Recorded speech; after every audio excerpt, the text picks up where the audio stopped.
China economy strong, building strong economy for China, for China. China, strongest country in world. China invent everything, everything.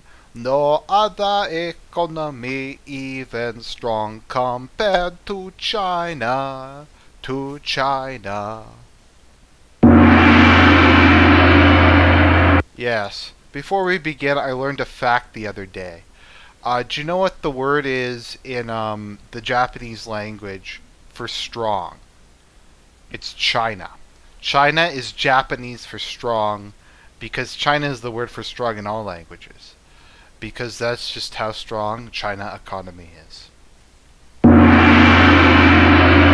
Okay, now that that off topic is over, we're back looking at the strongest country in the world and the strongest economy in the world as we chronicle China's continuing attempts to become a global superpower. And its attempts to develop the strongest economy on Earth. So we have a dystopian lake filled by the world's tech lust. Keep in mind, immediately, this is the BBC, and I'll post a link to this. The BBC is immediately blaming other countries for it, specifically the West. It's not because of bad policy in China.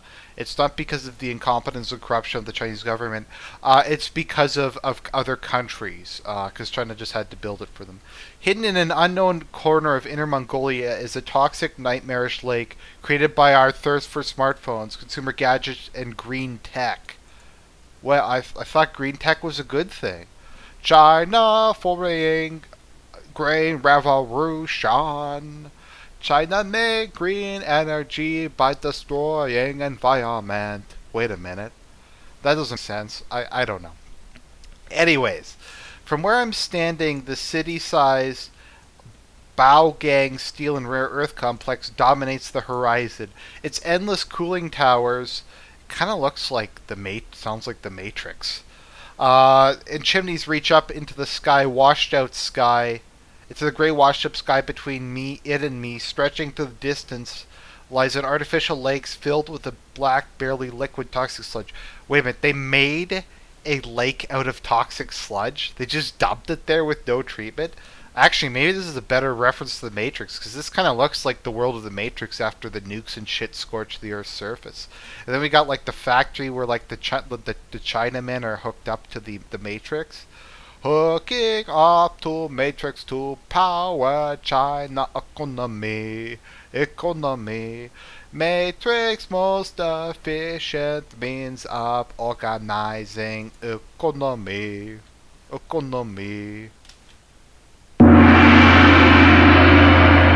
Actually, that's probably a pretty good metaphor.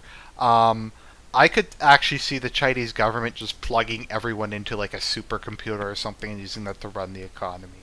That's like plausible. Dozens of pipes line the shore, churning out a torrent of thick black chemical waste from the factories that surround the lake. The smell of sulfur and the roar of pipes invades my senses. It feels like hell on earth. Well, yeah.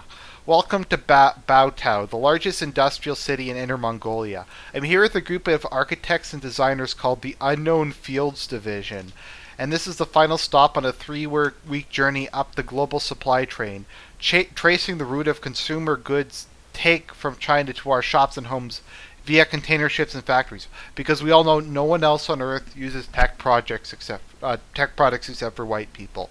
Not the Japanese, not the Africans, not the Saudis, not the Latin Americans. None of them use tech products. It's just white people. It's one of the world's biggest suppliers of rare earth materials. These elements can be found in everything from magnets and wind turbines and electric car motors to the electronic guts of smartphones and flat-screen TVs.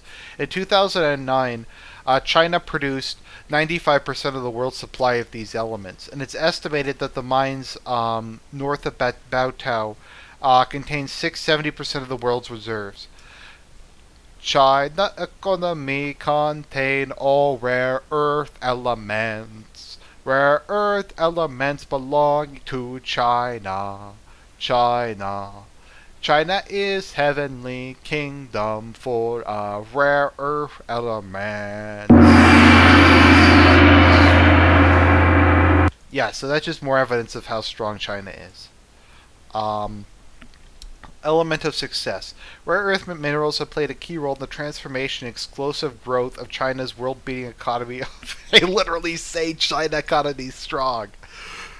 China's world-beating economy. I think we need the gong just for that. That it's had a huge transformative impact on the city too, as the 21st century gold rush. Betil feels very much like a frontier town. Okay, let's see here. So the population's increased by 2,500%. As a result, Baotrao often feels stuck somewhere between a brave new world of opportunity presented by the global capitalism that depends upon it, and the fading memories of communism that still lie in its Soviet-era boulevards. Billboards for expensive American brands stand next to Revolution-era propaganda murals, as the okay, whatever. Even before getting to the toxic lake, the environmental impact of the rare earth industry on the city has been painfully clear. At times, it's impossible to tell where the vast structure of the refinery complex ends and where the city begins. Well, having them live in the factory is a lot more efficient. Massive pipes erupt from the ground and run alongside roadways and sidewalks, arching into the air to cross roads like bridges. The streets here are wide, built to accommodate the constant stream of huge diesel-belching coal trucks that dwarf all other traffic. Well, it's good. Look at this. Look at that guy making China economy strong. Probably die of cancer in a couple years, but makes China economy strong.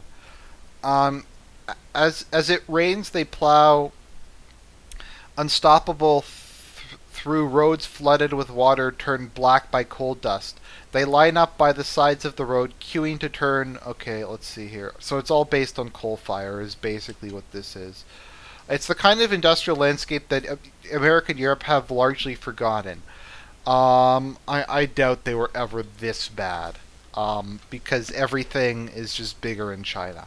One of the first places visits was to a factory that produces cerium, one of the most abundant rare earth elements, which is used to color glass and make catalytic converters. The guide who shows us around the plant explains that they produce cerium oxide used to polish touchscreens on smartphones and tablets.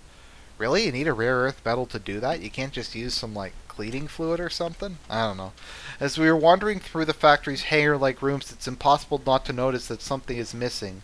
There are no people. In fact, there's no activity at all.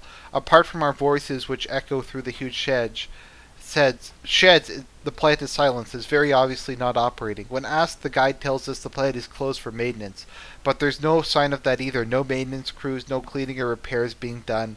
When pushed further, our guides get suspicious, wonder why we are asking so many countries, and clams up. It's behavior we encounter a lot, a refusal to answer questions or stay off a strictly worded script. Western journalists try to uncover secret of China economy. How factory work is state secret. Get bullet in the head and mobile execution van. If you say something, yeah, who the fuck even knows? We'll see if they explain it. As we leave, one of our party who has visited the area before suggests a possible explanation. Could local industry be artificially controlling market scarcity of products like cerium oxide in order to keep rare earth prices high? We can't know for sure that this is the case the day we visited. Okay. Yet it would not be unprecedented. Okay, so they're fixing rare earth metal prices. Does nowhere on Earth else on Earth have rare earth metals? Like, really? Do we have to buy all of them from China? Okay. Oh, neodymium. Oh, okay. Yeah. Its most important use is making powerful yet lightweight magnets. Okay, so basically it's just important. They're actually fairly common. Neodymium is no rarer than copper or nickel and quite evenly distributed through the Earth's crust. While China... Okay.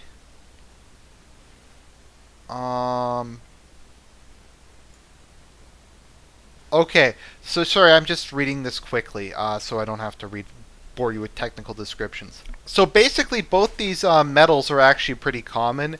It's just the rest of the world won't produce it because it's extremely toxic, destructive to the environment, and poisons the land for generations.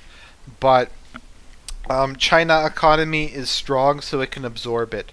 Million Chinamen die to produce neodymium, which make economy strong. China corner global market by giving people cancer. That's pretty much the reason. Let's see here. Apparently created by damming a river and flooding what was once farmland, the lake is a tailings pond, a dumping ground for lake byproducts. The early reports claim that the lake is guarded by the military. We pass a shack. Okay, so the military. We pass a shack that was presumably a guard hut at one point, but is abandoned now. Whoever was here left in a hurry, leaving everything behind when they did, because it was so toxic. Even China army wouldn't do it. We reach the shore and look across the lake. I've seen some photos before I left for Inner Mongolia, but nothing prepared me for the sight. It's a truly an alien environment, dystopian and horrifying. The thought that it was man-made depressed and terrified me, as did the realization that this is the fault of white people. You can see the lake on Google Maps, and that hints at the scale. Zoom in far enough and you can make out the dozens of pipelines that line the shore. Okay. So, let's see here. There's also radioactive clay. Um,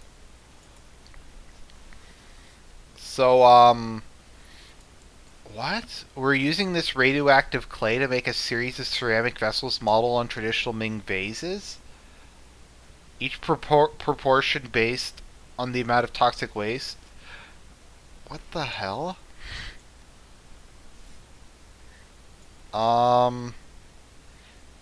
Yeah. So there we go. That is China economy strong. In pursuit of making their economy the strongest country on earth, they have created a living hell, which will probably poison the entire water table of the Eurasian continent. Probably eventually there'll be a hot day, and that shit will get into the atmosphere and poison most of the world. But it's all worth it if the China economy becomes strong. So to play you out, or to end the show as Bill O'Reilly would say, I'm gonna sing the other song I have. I've been meaning to use this for a while, but I hadn't really come up with a good idea, so I'll just make it the exit song. This is China moment, China moment. This is China moment, China moment. This is China moment to shine.